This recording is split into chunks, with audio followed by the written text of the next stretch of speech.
Chess grandmasters use up enormous amounts of energy playing tournaments, but as described from their own mouths, it feels effortless to them. Have you ever wondered why you're afraid using TikTok when playing video games, and on the other hand, are not willing to put the same effort into something that could potentially change your entire life? What if you could make doing work exactly like playing video games, using energy but feeling effortless? There's a part in our brain that makes activities feel stimulating and effortless, just like it does with video games and scrolling. You just need to learn how to use that for hard work, and I'm going to show you how. And I'm even going to give you not one, but multiple ways to do that. The first step to unlocking that monster level motivation is to eliminate all the blockers. Before I explain what I mean by this, imagine this. You are a rat with a goal to reach the top of the mountain to achieve that big outcome. You begin your journey on the straightforward path to the top. Easy, right? But what if on your way, there are plates of cheese at every step you take? The very thing you crave. Imagine what will happen inside the brain of that rat. He'll face a massive dilemma between staying focused on reaching the top and giving in to the temptation of the cheese. As he progresses through his challenging path, starved of dopamine, the temptation of giving in only increases as he anticipates the pleasure that will come from taking a bite. Forgetting little by little that one bite could decrease his stamina to a point where it potentially could be the reason he doesn't reach his goal. If that feels relatable, this is exactly what drains your energy to work more and stay motivated. It's filled with dopamine that distracts us from our initial target, and every time you take a bite, you slow down and fall behind. In a research experiment, experimenters took two individuals and put them into separate rooms to complete the same task. They let subject number one do his work in full focus, blocking all interruptions that may occur. For subject two, while all other conditions were the same, they made him switch from his initial task A to task B. Later, what they found out was surprising. That simple act of task switching made subject 2 4 times slower than subject 1. Distractions are the biggest blockers of motivation and workflow, and your first step is to eliminate all the blockers. Think of those video gamers burning thousands of calories playing tournaments, and they don't even notice the effort they put in. They're just addicted to their work. It's not just because they're playing video games, but they're using a specific type of motivation from a different source.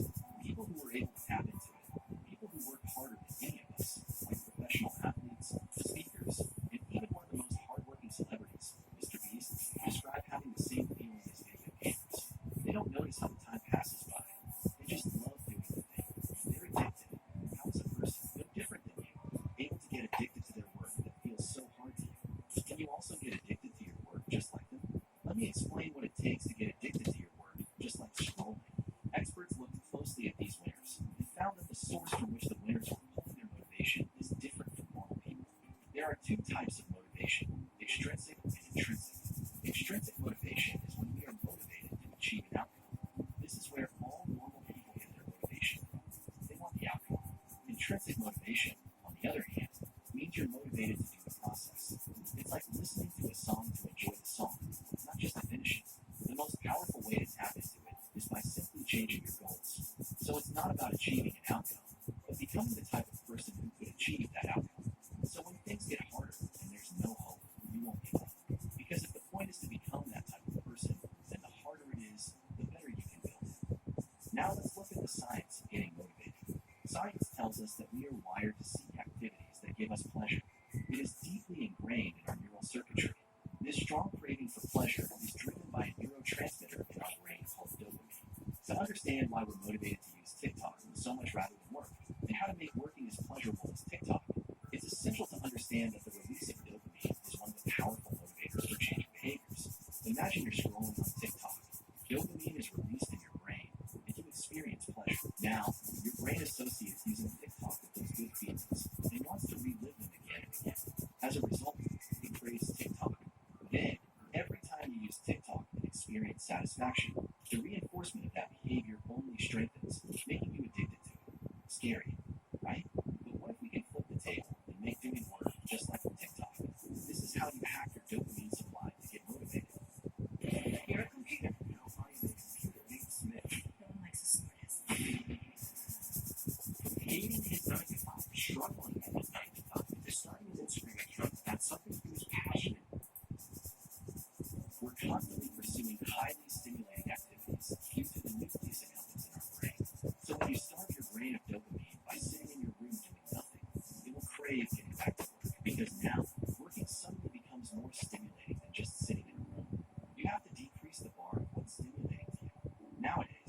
so hard for people to feel satisfied. They're quick to reach for their phone and experience those quick hits of dopamine. The amount of stimulation it takes for them to feel satisfied only increases. In this state, working will never motivate them. But if you can lower the bar by being constantly bored, by staring at a blank wall, meditating, and not using your phone, working will suddenly feel stimulating to you. Here's how a simple adjustment made thousands of people motivated to act productively, and how you can use it to feel motivated. In a hospital, they noticed that the patient's health was deteriorating at a massive rate due to their bad eating habits. No matter how much they've been warned about the fatal consequences, their eating habits didn't improve. Then, an experienced doctor took charge of the matter. She and her colleagues designed the hospital cafeteria in a way to alter the patient's food choices.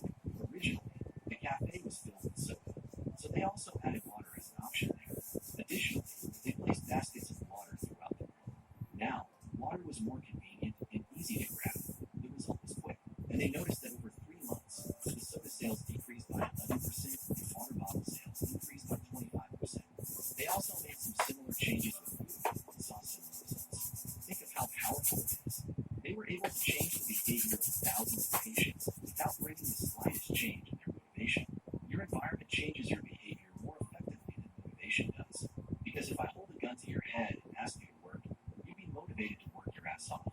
So you just need to create an optimal environment to get the most work done. According to experts, if you want to make yourself act in a certain way, change what you see. A small shift in what you see can lead to a big shift in what you do. So you keep your phone away from your eyes. You procrastinate less. You keep that book always in front of you. You read more. Almost 80% of our sensory receptors are used on vision, so no wonder it's true.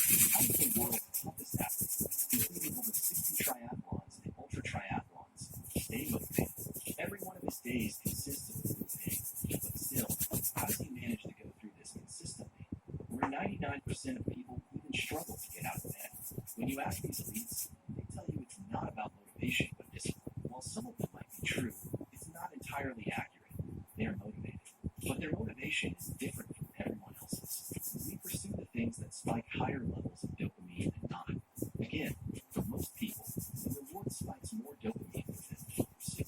To have repeated wins and to work hard consistently, your pursuit has to be more dopaminergic than the attainment of the reward.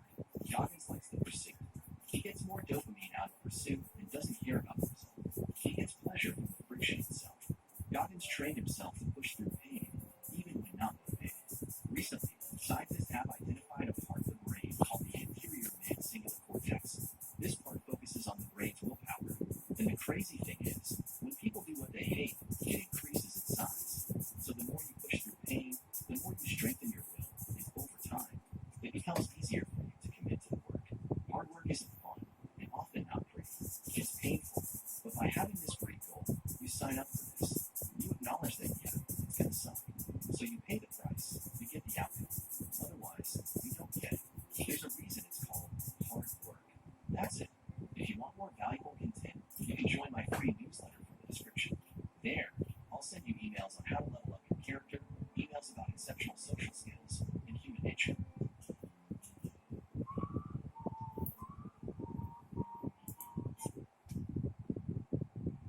If you've been going through so many trading courses, then you need to watch this video because everything is about to change. Ayana Koji was trained to be a monster in chess by the White Room, and their training protocols were successful enough that he was able to beat even a supercomputer in the game. Though reaching a fictional peak is considered impossible, if there were an organization like White Room dedicated to turning humans into chess geniuses, what methods would they use? If you want to become a chess genius, watch until the end. Pause today. You'll learn the frameworks to improve in chess from beginner to expert level.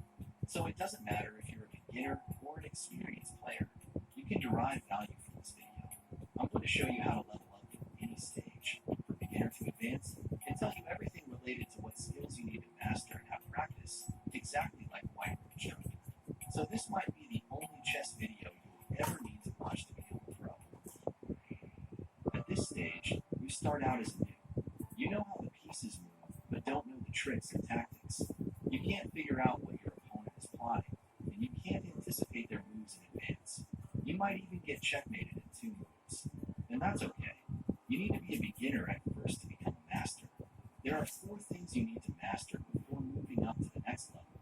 The first being the most important thing in chess, the opening.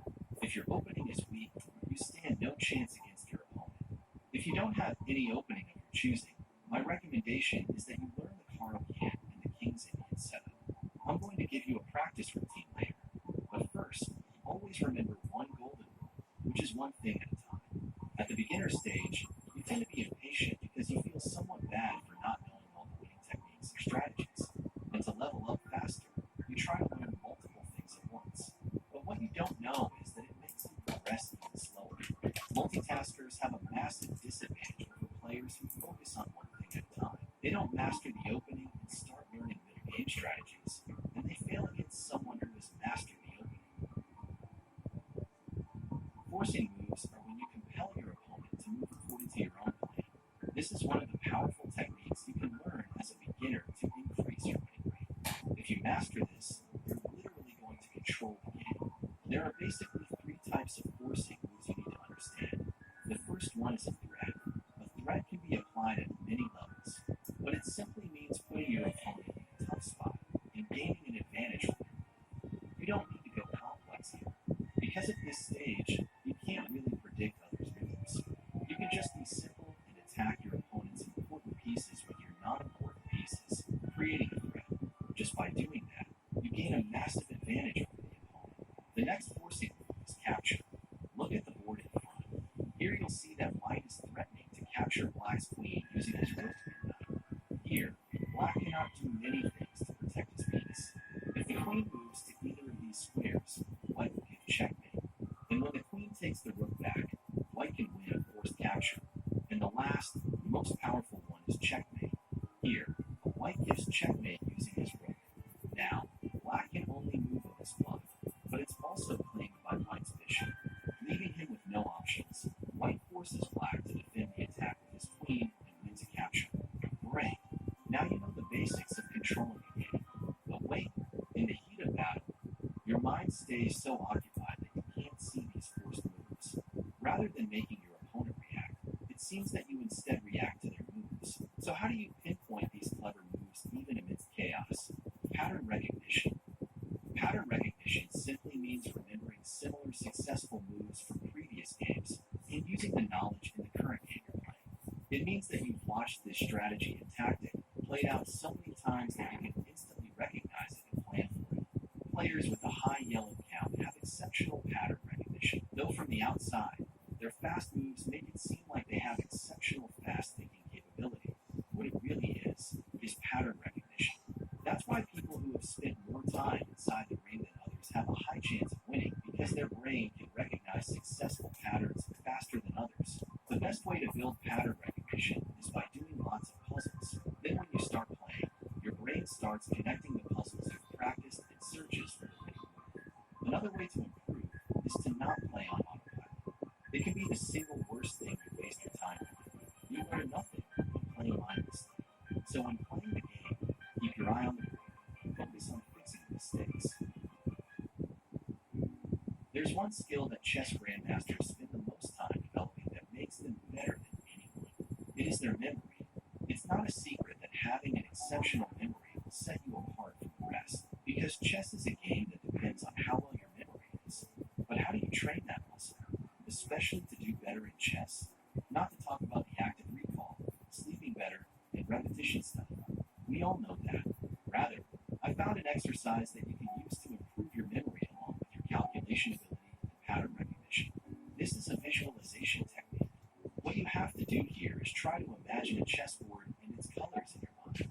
Now, if I tell you to visualize an exact chessboard, you probably can't do that. So try this.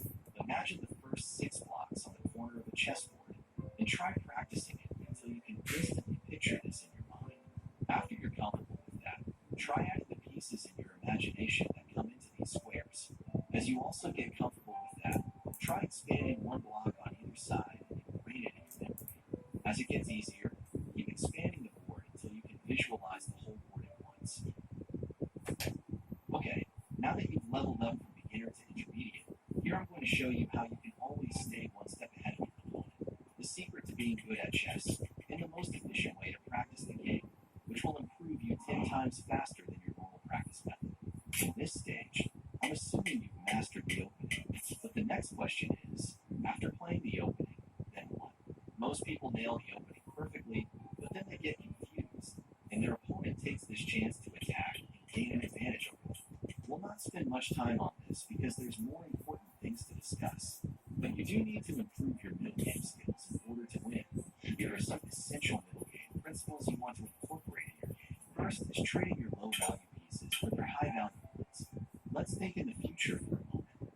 When the inning closes in, your rooks and bishops are going to be generally more powerful than the knight because they're going to control more squares. So you want to find a way to trade your bishop for your knight. Use your rooks effectively. First of all, you should always look for ways to move your rooks away from the corners and control an open file. This is an open file, and once your rook controls an open file, it holds more power than anything. Now let's talk about building intermediate level skills, which will help you play better middle games and make you a monster in chess overall. This skill is essential as you move toward higher levels of chess. It's the ability to look at the board and understand where the game is going, being able to feel what will happen in 10 moves. It is the ability to look at the board and sense the threats and opportunities. Is there any skill like that? Yes, and it is spatial awareness. Maybe you've heard of it before, but how do you develop the skill? To start with, the most least effort way to build this monstrous skill is just by simply following that previous visualization technique. But if you're serious, there's another visualization technique. It's difficult, but works like a beast. Here you try visualizing the whole chessboard in mind, and play the game mentally without touching any physical pieces.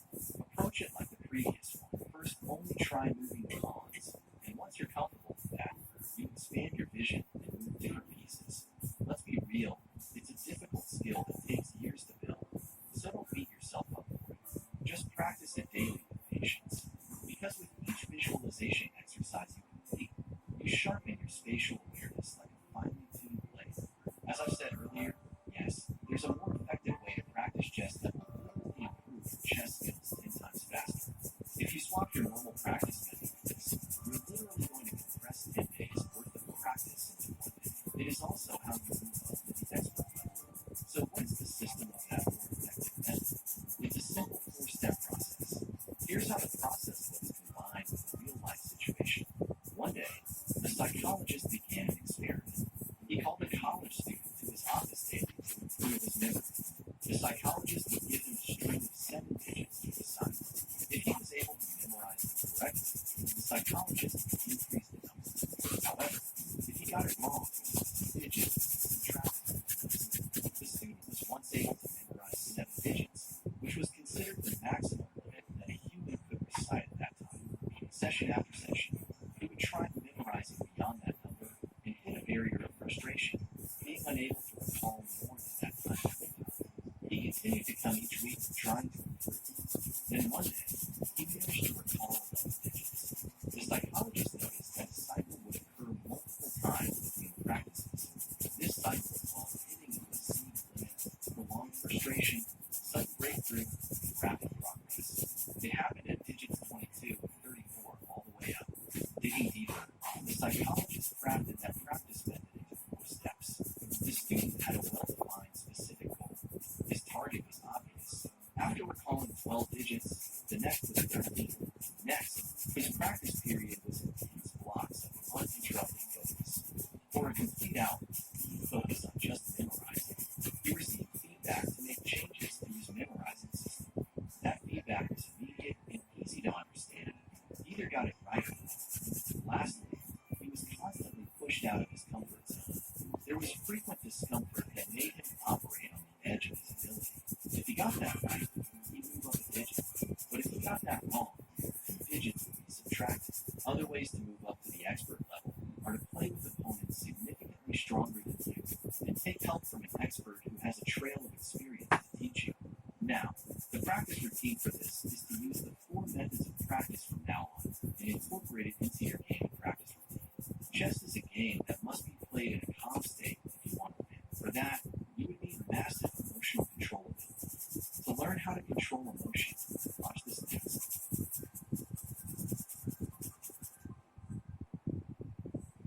You need this skill.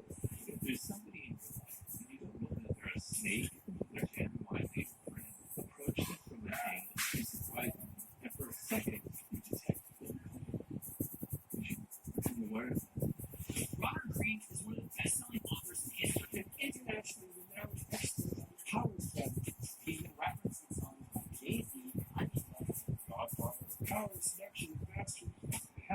idea that if I apply myself really hard, I should be successful. But I kept noticing this blind spot that people have. They were terrible in dealing with people. And if you're not careful and constantly misreading people, they can get into it. They can wound you. You follow the process that I lay out, you will be the best teachers you could ever have in your life. You know all the tricks people have played on you. They have to learn to look behind people's mistakes. Being a human being is we lie, but you know what doesn't lie? Body language. Eyes are hard to lie. Smile tells you 100 different things that you might read. The problem that you have is you think it's a natural skill. I'm a human being. I know how to read people. You don't. You're operating in darkness. But I do believe everybody has potential.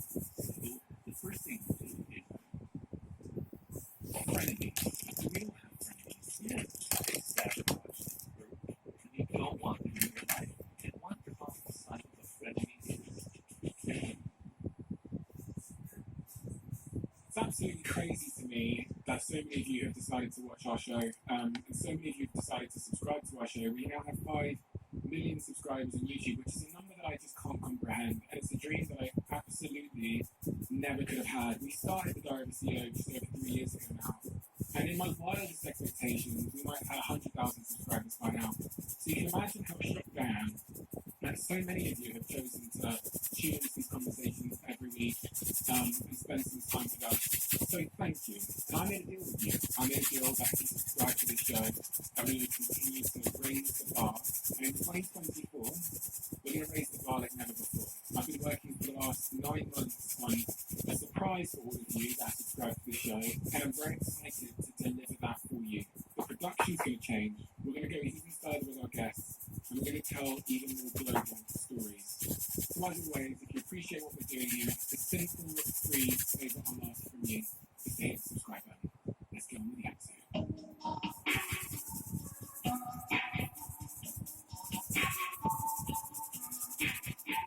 you wrote a book about human nature in 2018 called The Laws of Human Nature. Why did you write that book? well, it's a fruit of a lot of experiences that I've had. So I wrote 48 Laws of Power, and prior to that book, I was somebody who never had any power at all. I'm sort of a failure. You know, I come for so many different jobs. And then all of a sudden I read this one book, and people are coming to me for advice. It's kind of shocking, right? And I started noticing the trend. And the trend is we live in this intense technological age where we have so much power at our fingertips, right? And it's so easy to get attention, and on and on and on.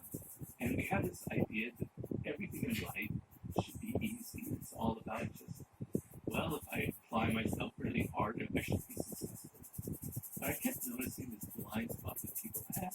They were terrible in dealing with people. They were making all of these mistakes. Everybody wears a mask. You wear a mask, I wear a mask when we're out in the public realm. We don't exactly say what we think, right? We're all a bit strategic. And if you're not careful, you're constantly saying the wrong things. You're constantly misreading people. You're doing things at your job that you think are going to impress, but they have the opposite effect. And then something bad happens and you're confused and you're emotional. There's like this circle atmosphere of pain around the globe of people suffering because they don't know how to handle the people in their lives.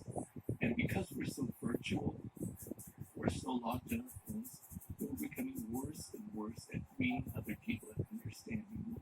You know, when I sit across from you, I can see your body language, I can see your nonverbals, I can see all sorts of things, I can deal with you as a human. But when I spend 95% of my time behind a screen, you know, that's out of date, basic human skills of understanding, of connecting, of empathy, of reading, they're getting hopelessly degraded. That's my long-winded answer for what I wrote. If there's someone listening out there and they can relate to certain parts of what you just said, maybe it's a lack of their own self-awareness, or maybe they have poor sort of awareness of others, is there a starting place to reversing that? Is there maybe a most important skill that we need to master as at the foundation of that transformation? Yeah, it's very simple. It's to get down on your hands and knees and realize you're bad at dealing with people. The problem that you have is you think that it's a natural skill. Yeah, I'm okay at it. I just kind of wing it. I understand what I'm doing. I'm a human being. I know how to read people's letters. You don't. You're operating in darkness. You're groping around. Just realize, first of all, that you need this skill. And once you realize that, the first thing you do is you look inward. You look at your own nature. You look at the things that I write about in the book about narcissism, about irrationality. And instead of searching for people around you that fit those categories, look at yourself. So it all begins with self-awareness. You are the best subject of human nature. So when I was writing this book, it was actually quite painful. So I'm writing a chapter on narcissism, one of the longest chapters in the book. It's a very important subject. And I'm telling myself, how are you quite a narcissist? You didn't think of yourself that way, but you have all of these classic tendencies that you're writing about in the book. It was painful. But in order to come to understand narcissism in other people, I had to sort of understand it myself. So step number one is, I need to